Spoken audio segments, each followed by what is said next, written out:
We tell ourselves we're anxious for specific reasons: the presentation tomorrow, the unanswered text, the career choice we can't unmake. But what if anxiety isn't really about these things? What if it's like an iceberg, where the visible tip connects to something massive and hidden below? Most of us move through life at remarkable speed, rarely pausing to observe what's happening inside us. Something bothers us. We feel that familiar chest tightness, and we immediately seek distraction or push forward. We don't stop to ask, what is this feeling trying to tell me? The truth is that anxiety isn't one coherent thing. It's accumulated debris, dozens or hundreds of small, unresolved tensions we've moved past without resolving.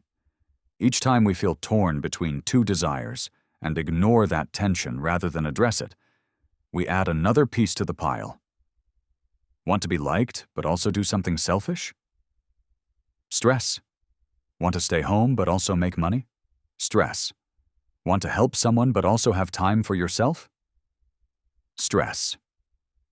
When we don't acknowledge these conflicts, when we don't sit with them, and either make a choice or consciously decide to decide later, they don't disappear. They accumulate. After enough accumulation, we can no longer identify which specific conflict causes which feeling. It all blends into pervasive unease, a background hum of dread that follows us everywhere. That's anxiety, the mountain of unresolved stress we can no longer map. Here's the paradox. We're anxious, so we move faster, hoping speed will outrun the feeling. We fill every moment with productivity, distraction, entertainment. But this speed is precisely what prevents us from resolving anything. It's like running on a treadmill with a pebble in your shoe. Moving faster doesn't fix the problem. It just means you injure yourself more quickly. Controlling anxiety isn't about acquiring a new productivity system or learning a breathing technique. It's about fundamentally changing our relationship with speed. It's about giving ourselves permission to stop and look at what's bothering us. This sounds simple, but is remarkably difficult. When you sit down and ask, "Why am I anxious right now?" the first answer is usually, "I don't know." That's okay. That's the starting point. You sit with the question. You write about it. You let your mind wander. You're doing detective work on your own interior life, trying to find the specific conflicts hiding under that general dread. Sometimes what emerges is surprisingly mundane. You realize you're stressed because you committed to something you don't want to do but fear disappointing someone. Or you realize you want two contradictory things: to be more social and have more alone time. And you've been trying to have both without acknowledging the trade-off. Once you identify the actual conflict, you can address it. You can make a choice or consciously decide not to choose yet. And either way, the tension starts to dissipate. One of the most powerful antidotes to anxiety is remembering that you're going to die. Not in a depressing way, but as a clarifying fact. Everything you're worried about, the embarrassment, the failure, the missed opportunity, the thing you said wrong 5 years ago, all of it is going to zero. You can't take any of it with you. We know this intellectually, but we don't really sit with it. We learned as children not to think too much about big, uncomfortable questions. But when you truly internalize that your life is finite and brief, not someday, but right now, a lot of anxiety starts to look absurd. Why worry about what someone thinks of you? You're both going to be dead soon. Why stress about a mistake? In the cosmic scheme, it doesn't register. This isn't nihilism. It's perspective. It's remembering what actually matters versus what you've convinced yourself matters.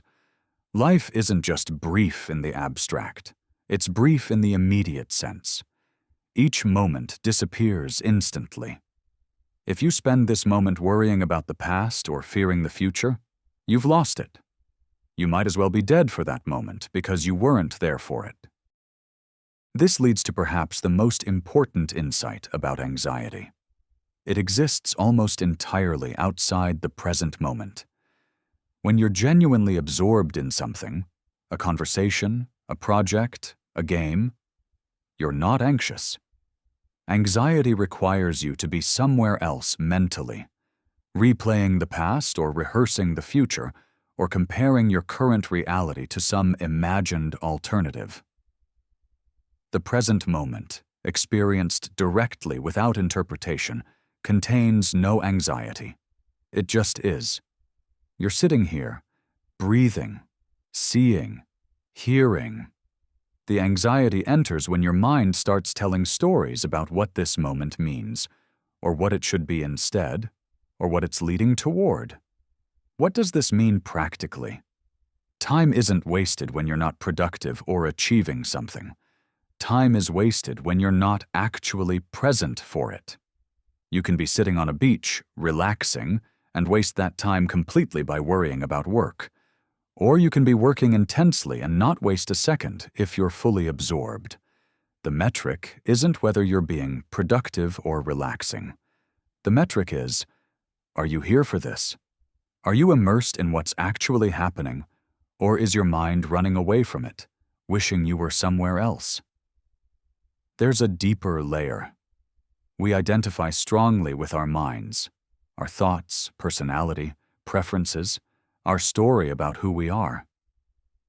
But the mind is actually just one thing happening within something larger. Consciousness itself. Your consciousness, the basic fact that you are aware, that you are experiencing anything at all, has been exactly the same since you were born. The contents have changed dramatically. Your body, personality, beliefs, memories, and circumstances have all changed. But the background fact of awareness itself hasn't changed at all. The mind is part of the content, not the container. When we try to find peace by managing the mind, by controlling our thoughts or perfecting our personality, we're building on sand. Peace doesn't come from arranging the content in the right way. It comes from recognizing that you're not just the content. You're also the space in which it all appears.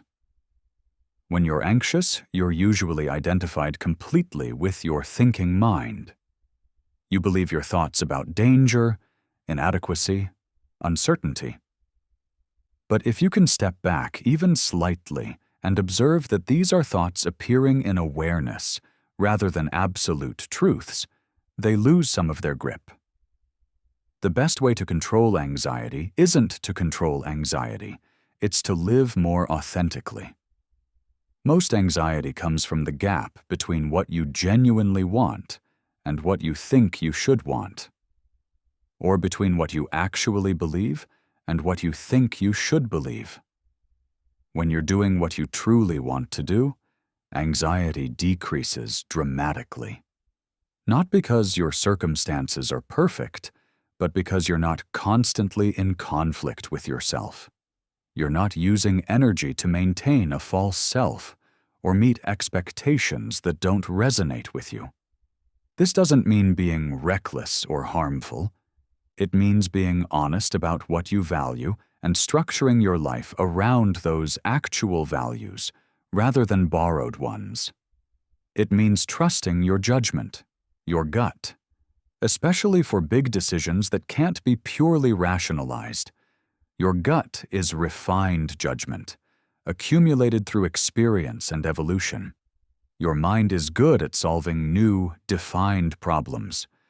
But for life decisions, for choices about relationships and careers and how to spend your time, your gut is usually right.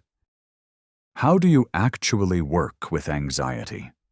You slow down enough to identify what's actually bothering you. You acknowledge the conflicts instead of ignoring them. You make choices or consciously postpone choices, but you don't leave things festering unexamined. You remind yourself regularly of your mortality as a clarifying lens. You practice being present for your actual life instead of living in imagined alternatives. You trust your deepest judgment about what you really want. And you stop trying to find peace by perfecting your mind, recognizing instead that you're the awareness in which everything appears.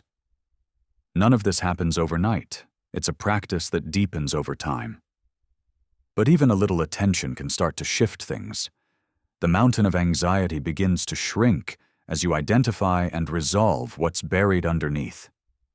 And gradually, you might find that you're spending more time actually living and less time thinking about living, which is, after all, the only way to not waste this brief, strange, precious experience of being alive.